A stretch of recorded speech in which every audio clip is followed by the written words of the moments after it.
জয় শ্রীরাম। বলো বজরঙ্গ বলি কি জয়। নমস্কার বন্ধুরা, অমৃত কথা চ্যানেলের নতুন একটি পর্বে আপনাদের সকলকে জানাই স্বাগত।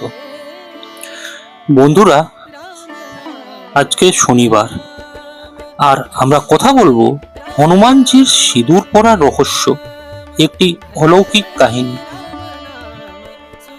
বন্ধুরা, আপনারা কি কখনো ভেবে দেখেছেন বজরঙ্গ বলি অর্থাৎ আমাদের প্রিয় হনুমানজির পুরো শরীরে কেন লাল বা কমলা রঙের সিঁদুর লেপন করা হয়? কেন সনাতন ধর্মে হনুমানজিকে সিঁদুর চড়ানো সব থেকে পুণ্যম কাজ বলে মনে করা হয়? সাধারণত বিবাহিত নারীরা স্বামীর দীর্ঘায়ুর জন্য স্মৃতিতে সিঁদুর পরেন, কিন্তু এমন কি ঘটেছিল যার জন্য স্বয়ং ব্রহ্মচারী হনুমানজি নিজের সারা শরীরে সিঁদুর মেখে নিয়েছিলেন?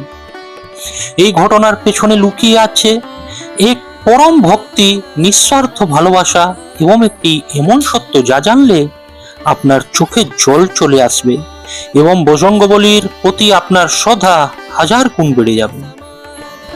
আজকের এই বিশেষ কাহিনীতে আমরা টাইম মেশিনে চড়ে ফিরে যাব ত্রেতা যুগে, রামায়ণের সেই সোনালী দিনগুলোয়। পুরো গল্পটি শেষ পর্যন্ত শুনুন, কারণ আজ আপনি ভক্তির এক চরম সীমার সাক্ষী হতে চলেছেন। বন্ধুরা, লঙ্কা জয়ের করে রাবণকে বধ করে প্রভু শ্রীরামচন্দ্র, মাতা সীতা এবং লক্ষ্মণ অযোধ্যায় ফিরে এসেছেন। অযোধ্যার সিংহাসনে শ্রীরামের রাজ্যাভিষেক হয়ে গেছে। চারদিকে আনন্দের পরিবেশ। বানর সেনা, সুগ্রীব, অঙ্গদ সবাই একে একে নিজেদের রাজ্যে ফিরে যাচ্ছেন। কিন্তু একজন আছেন যিনি শ্রীরামের চরণ ছেড়ে কোথাও যাবার কথা চিন্তাও করতে পারেন না। তিনি হলেন পরম ভক্ত হনুমান। হনুমানজি অযোধ্যাতেই থেকে গেলেন প্রভু রাম এবং মাতা সীতার সেবা করার জন্য।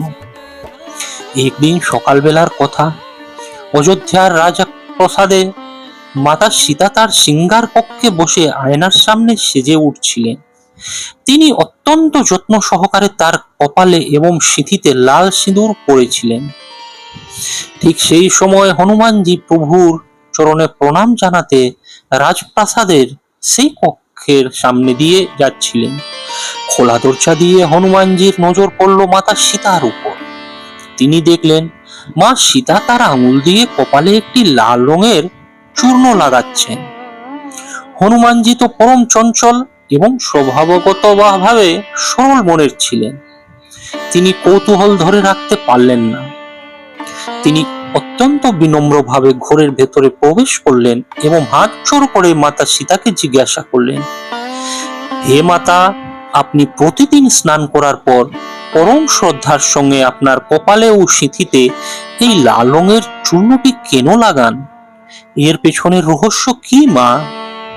হনুমানজির এই নিষ্পাপ এবং সরল প্রশ্ন শুনে মাতা সীতার মুখে একটি মিষ্টি হাসি ফুটে উঠল। তিনি হনুমানের ভক্তি ও সরলতা খুব ভালো করেই জানতেন।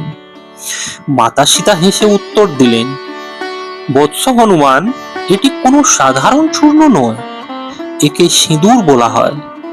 এটি বিবাহিত নারীর সৌভাগ্যের প্রতীক। আমি যখন প্রতিদিন আমার সিঁথিতে এবং কপালে এই সিঁদুর পরি, তখন আমার স্বামী তোমার প্রভু শ্রী রামচন্দ্রের আয়ু বৃদ্ধি পায়।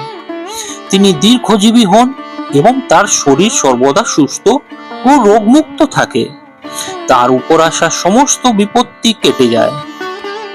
হনুমানজির মনে ভক্তির আলোড়ন। মাতা সীতার মুখ থেকে এই কথাটি শোনা মাত্রই হনুমানজির মনের ভেতরে এক অদ্ভুত আলোড়ন সৃষ্টি হলো। তিনি স্তব্ধ হয়ে গেলেন।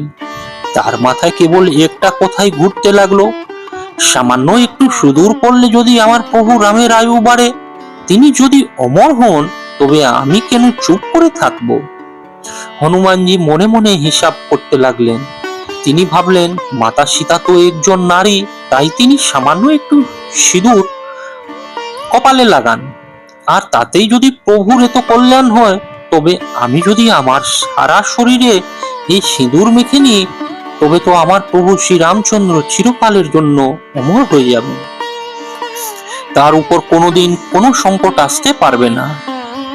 হনুমানজির হৃদয়ে প্রভু রাম ছাড়া আর কোনো চিন্তা ছিল না। তিনি লাভ, ক্ষতি, সমাজ, লোকলজ্জা সবকিছুর ঊর্ধ্বে উঠে গেলেন। সেই অলৌকিক রূপ পরম ভক্ত বজরঙ্গবলী সোজা চলে গেলেন বাজারের দিকে। সেখানে থেকে তিনি পাত্র ভর্তি ভর্তি প্রচুর পরিমাণে লাল কমলা সিঁদুর কিনে আনলেন। এরপর তিনি তেল এবং ঘিয়ের সাথে সেই সিঁদুর মিশিয়ে একটি ঘন মিশ্রণ তৈরি করলেন। নিজের মনের গভীর ভক্তি ও উন্মাদনা নিয়ে হনুমানজি সেই সিঁদুর নিজের মাথায়, মুখে, বুকে, হাতে, পায়ে অর্থাৎ আপাদমস্তক পুরো শরীরে লেপন করে নিলেন। তার গায়ের সোনালী পশম ঢাকা পড়ে গেল গাঢ় লাল কমলা রঙের সিঁদুরে। তাকে দেখতে চেনা যাচ্ছিল না, কিন্তু তার চোখ দুটোতে জল জল করছিল প্রভু রামের প্রতি অগাধ ভালোবাসা। রাজসভার দৃশ্য এবং শ্রীরামের প্রতিক্রিয়া। সারা শরীরে সিঁদুর মেখে হনুমানজি সোজা হেঁটে এলেন প্রভু শ্রীরামচন্দ্রের ভরা রাজসভায়।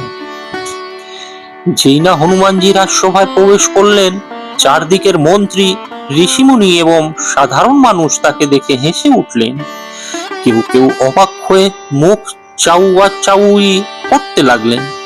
হনুমানের একই রূপ, এ কেমন পাগলপন! রাজসিংহাসনে বসা প্রভু শ্রীরামচন্দ্র হনুমানকে এই রূপে দেখে অত্যন্ত বিস্মিত হলেন। তিনি হনুমানকে কাছে ডাকলেন এবং হেসে জিজ্ঞেস করলেন, হনুমান, একই রূপ ধারণ করেছ তুমি? সারা শরীরে সিঁদুর মেখে ভূত সেজেছ কেন? এর কারণ কি? পুরো রাজসভা তখন শান্ত। সবাই জানতে চায় হনুমানের এই অদ্ভুত আচরণের কারণ। হনুমানজি তখন অত্যন্ত সরল মনে চোখে ছলছল করে হাত জোড় করে শ্রীরামের সামনে হাঁটু গেড়ে বসলেন এবং বললেন, প্রভু, আজ সকালে মাতা সীতা আমাকে বললেন যে কপালে এক চিমটি সিঁদুর লাগালে আপনার আয়ু বৃদ্ধি পায় এবং আপনি সুস্থ থাকেন। প্রভু, মাতা তো আপনাকে ভালোবাসেন, তাই তিনি অল্প একটি সিঁদুর পরেন, কিন্তু আমি তো আপনার চরণের দাস। আপনাকে আমি আমার জীবনের থেকেও বেশি ভালোবাসি, তাই আমি ভাবলাম এক চিমটি সিঁদুরে যদি আপনার আয়ু একটু বাড়ে, তবে আমি যদি আমার সারা শরীরে সিঁদুর মেখে নিই, তবে আপনি অনন্তকালের জন্য অমর হয়ে যাবেন। আপনার কোনোদিন কোনো ক্ষতি হবে না। হে প্রভু, আপনার দীর্ঘায়ুর জন্য আমি এই রূপ ধারণ করেছি। হনুমানজির মুখে থেকে এই কথা শোনার পর পুরো রাজসভা স্তব্ধ হয়ে গেল। যারা এতক্ষণ হাসাহাসি করছিলেন তাদের মাথা লজ্জায় নত হয়ে গেল। মাতা সীতার চোখ দিয়ে অশ্রুধারা বয়ে চলল। স্বয়ং ভগবান শ্রীরামচন্দ্র হনুমানের এই নিঃস্বার্থ এবং অগাধ ভক্তি দেখে আবেগালুপ্ত হয়ে পড়লেন। তার চোখেও জল ভরে উঠল। তিনি সিংহাসন থেকে নেমে এলেন এবং হনুমানজিকে পরম স্নেহে জড়িয়ে ধরলেন।